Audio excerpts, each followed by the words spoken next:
UK. Two capitals, two leaders, and one sentence that could change the entire region.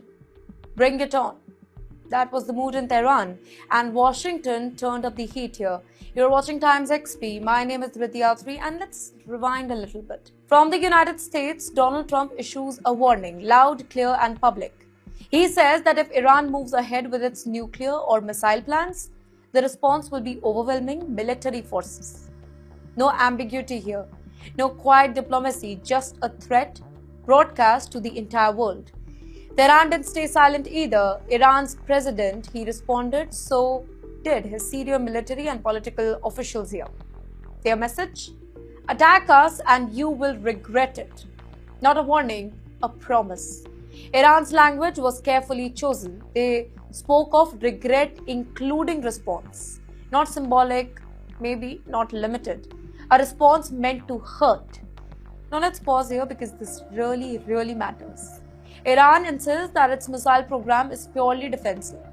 They say it is built to protect the country, not threaten others. And Iran says one more thing very carefully, that this program is not up for any sort of negotiation, not with Trump, not with Washington, not with anybody else.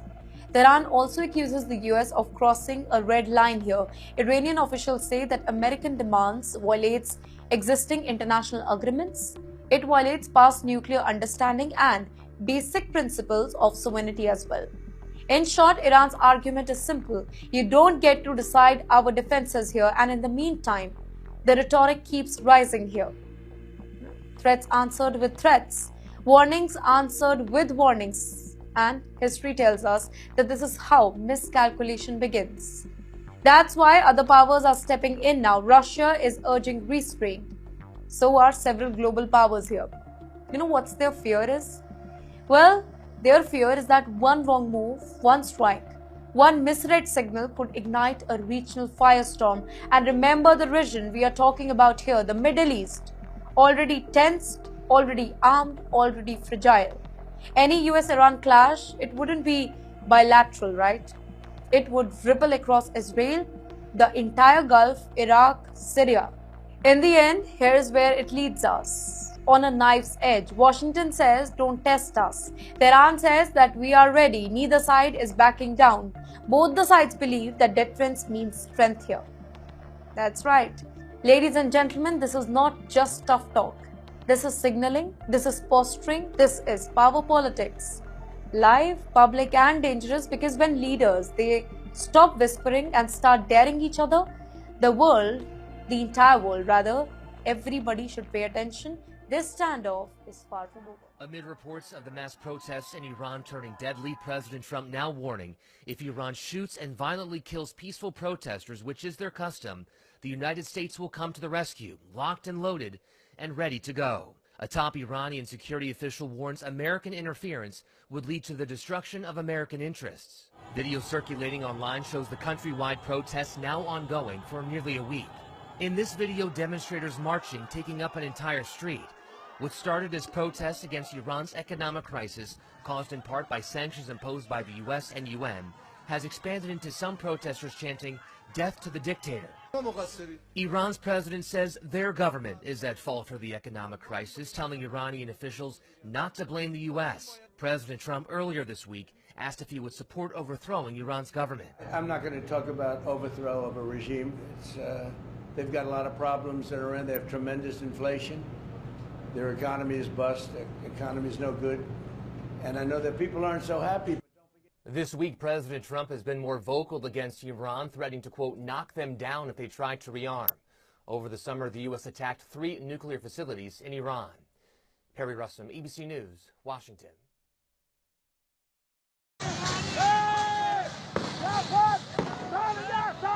The violent crackdown has begun. Over the weekend in western Iran, protesters tried to storm a police station in the town of Malekshai. 4 of them were killed, and according to state-affiliated media, 1 member of the security forces. 30 people were injured. Then on Sunday, Revolutionary Guards and police stormed a hospital nearby, which had demonstrators inside. According to human rights groups, at least 29 people have been killed since the protests began 10 days ago. And over 1,000 demonstrators have been arrested. The Grand Bazaar, Tehran, again one of the flashpoints today. News that the Iranian rial had reached a record low against the US dollar brought shop owners back out onto the streets. And in response, tear gas. Remember, this all started with electronics vendors shutting up shop in protest, a combination of the 12-day war with Israel last year, US sanctions and economic mismanagement has sent the value of the currency here into freefall. On a condition of anonymity, we've been speaking to small business owners and others in Tehran. My company shrank and eventually I had to shut it down. My income dropped, my debts increased. Everything is so much more expensive. The anger of protesters today is justified because people cannot even afford to buy bread. I believe the protests will continue because in reality, this is a revolution of the hungry. This woman is a mother of two. She hasn't taken to the streets of Tehran yet. When life and death no longer make a difference to us, why should we be afraid? We have seen nothing from this regime except hunger, inflation, and misery. At first, the regime said it would listen to voices like these, threw money at the problem, a small temporary living allowance introduced yesterday.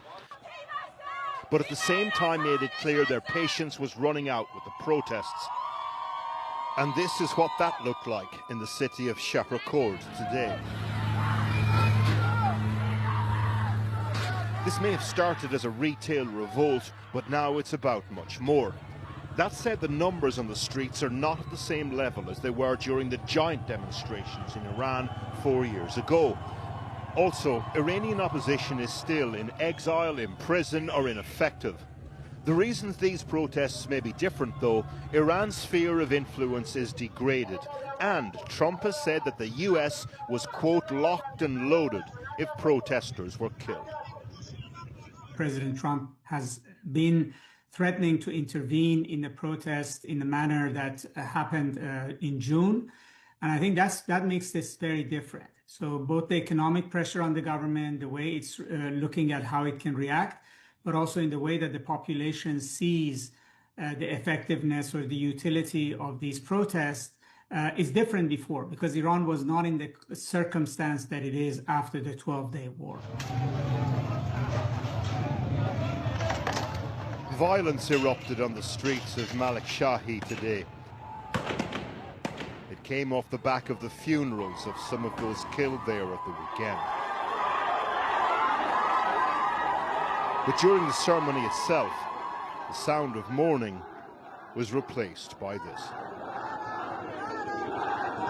Although towns like this have been economically neglected for years, it's still not the type of place you'd expect to hear so many chanting that. Something is shifting. Hey, you having a good night? Just wanted to let you know that Russia is aggressively evacuating its diplomats from Israel right now. 3 flights in the last few hours. Well, the last 12 hours. You know, they did that about a week and a half ago in Venezuela. I don't know if you knew that. What does that mean, do you reckon? Iran? It's probably Iran, right? Or, I don't know. Good. Anyways, have a good night. Sorry to interrupt. Iran's in big trouble. I've made the statement very strongly that if they start killing people like they have in the past, we will get involved. We'll be hitting them very hard where it hurts. They've treated their people very badly, and now they're being paid back.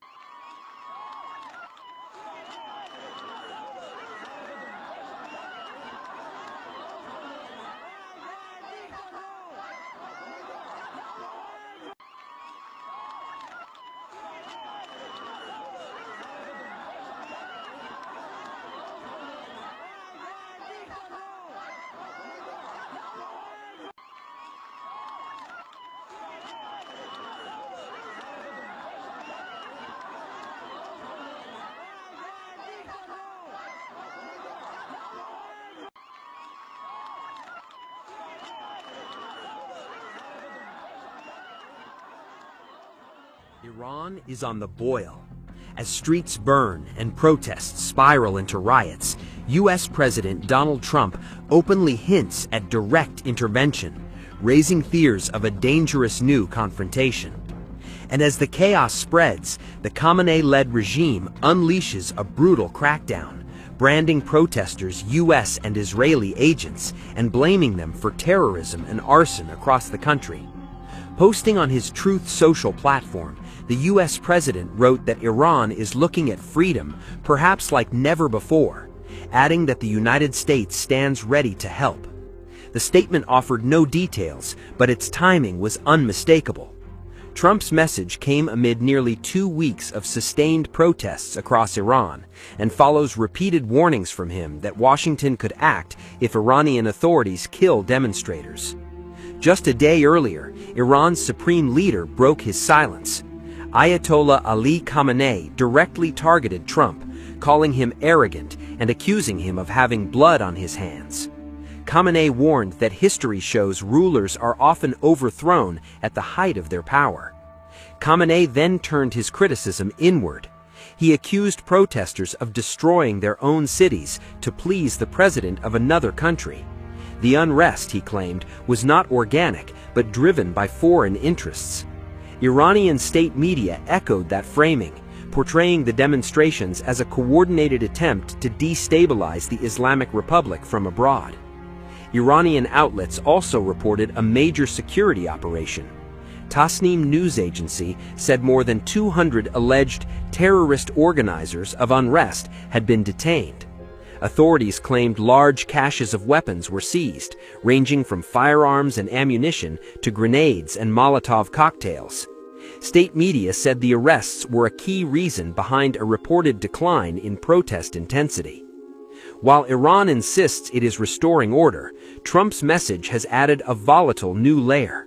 Washington has not outlined what help would look like, but Tehran is treating the statement as confirmation of foreign interference. With mass arrests underway, protests continuing, and rhetoric hardening on both sides, Iran's unrest is no longer just a domestic crisis. It is becoming an international flashpoint.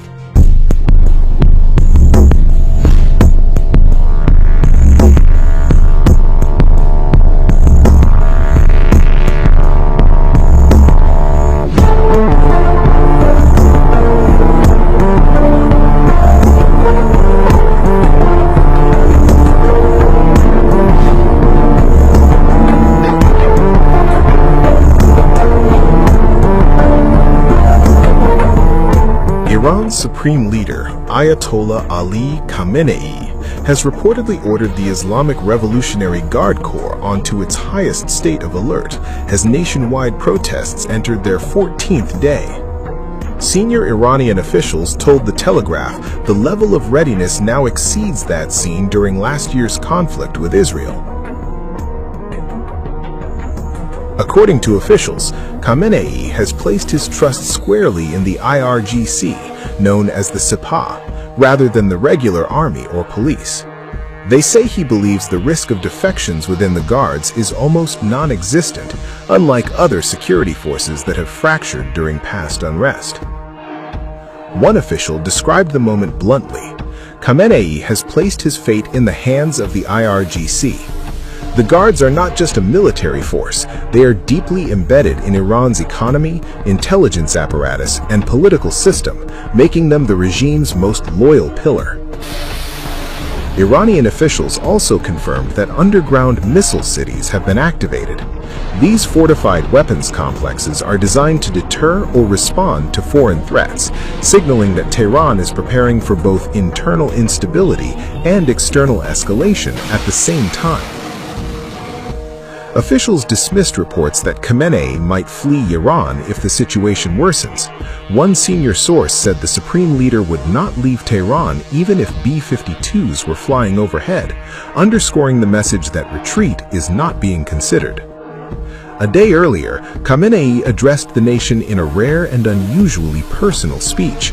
He accused U.S. President Donald Trump of arrogance and bloodshed, claiming his hands were stained with the blood of more than 1,000 Iranians. he warned that history shows rulers are often overthrown at the height of their power. Khamenei also turned his fire inward, accusing protesters of destroying their own cities to please the president of another country. He framed the unrest as foreign-driven chaos, alleging that vandals were acting in service of U.S. interests, not Iran's people. Last night in Tehran and a few other places, people came and did damage to their own buildings, ruining their own streets, in order to make the president of another country happy. Because he said that he would come to their aid, he should pay attention to the state of his own country instead.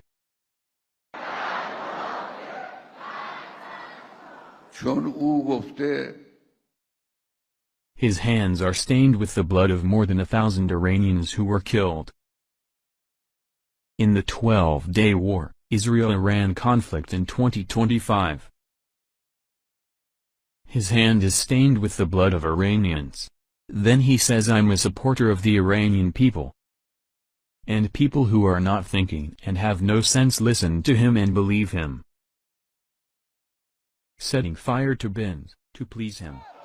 Allah Akbar! Allah! Allah! Marg bar Amerika! Marg bar Amerika! Marg bar...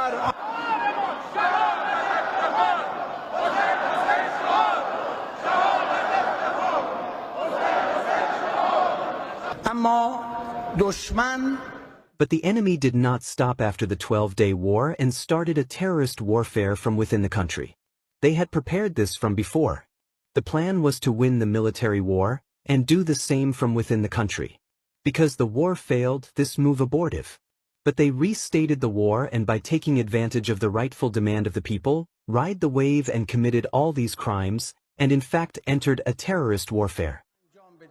چون اون شکست خورد این حرکتش ابتر ماند ولی 2 مرتبه با یک فاصله زمانی این جنگ رو آغاز کرد و با سوء استفاده از یک اعتراض به جای خواسته به حق مردم بر این موج سوار شد و این جنایت ها رو آفرید و در حقیقت وارد فاز جنگ تروریستی شد. یک توصیه هم به رئیس جمهور متوهم آمریکا دارم. I also have an advice for the delusional president of the United States. Be careful that the advice you are receiving about attacking Iran are the same as the ones who told you that Mashhad has fallen.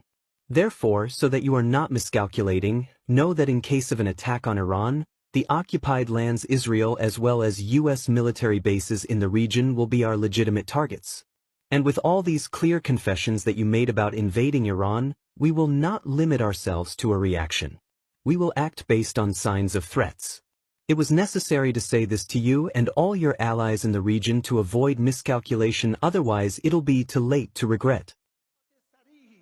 که در قصد تجاوز نظامی به ایران کردی در چارچوب دفاع مشروط خود را محدود به واکنش پس از اقدام نمیدانیم و بر اساس نشانه‌های عینی تهدید اقدام خواهیم کرد لازم بود این را به شما و به همه همپیمانانت در منطقه بگویم که اشتباهی محاسباتی نکنید که پشیمانی سودی نخواهد داشت.